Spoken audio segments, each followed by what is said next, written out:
I just hope, I make myself try to be as simple as possible. I think Brother Ravi's talk is quite invigorating, quite intriguing as well, because it's quite high on this. Last few days we have been having wonderful success. It's honestly, Uncle Dama has been a source of inspiration for us. And all through the study circles and things like that, he has been taking very, very meticulous, the way he prepares for and comes. Even a dull guy, he would make you get interested. So, thank you very much. So, over years he has been doing this service, and he will continue to do thanks to Swami's grace. So, at this stage, what I thought we could do, Ravi had wonderful personal experience to share. I don't have anything to claim. At the same time, I do have to share with you guys whatever little that I have experienced for me. I would like to share with you guys on that. Plus, I would like to draw upon what my close relatives, like Raganapati, I said, and my aunt, who had quite personal experiences with Swami. I would like to just bring it to the table and then have this put across to you. And lastly, not least, obviously, some takeaways like Swami's teachings. We have been hearing too many of them, I said, but my perspective, a few of them, I thought I would do this. And not to forget, today is Hanuman Jayanti, so I would like to really touch upon what Swami has talked about Hanumanta today, and we will also sing in praise of him, just as our floral and our own tribute, a Bhajanavali on Hanumanta. So this is kind of the composition of what is going to be in store. But I would really request you guys, like what Ravi has said, I think it's a God-sent, the talk was never there as according to Ravi, the topic, but the kind of underlying thing that he talked about happiness. This is going to be 100% fun-filled. It is going to be all of you guys having to participate.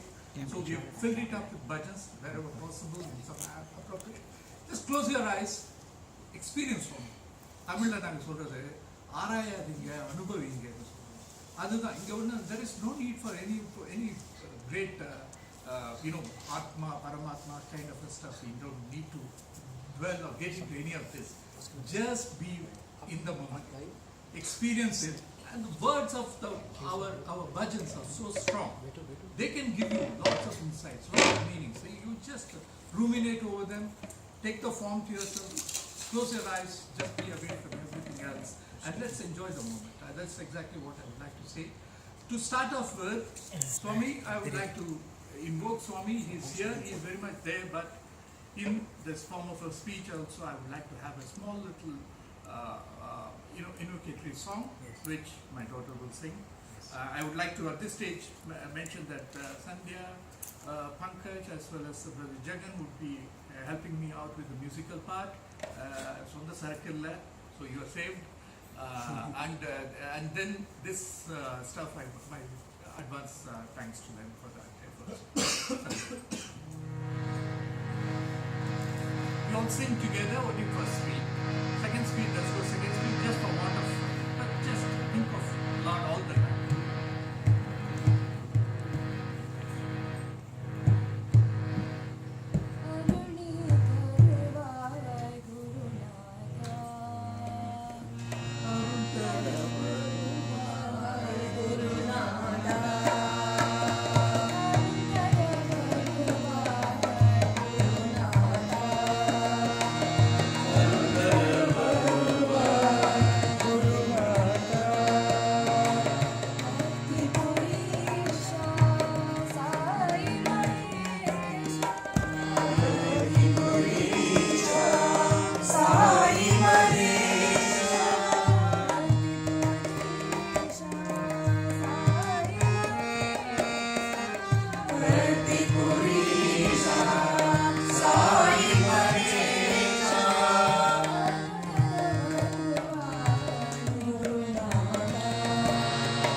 around, he would be in the talk, he would present himself, and then even in my small little talk, whatever substance it may have or may not have, தமிழ்ல சொல்றது பூவோட சேர்ந்த நாரும் மனம் பெறும்னு சொல்லுவா.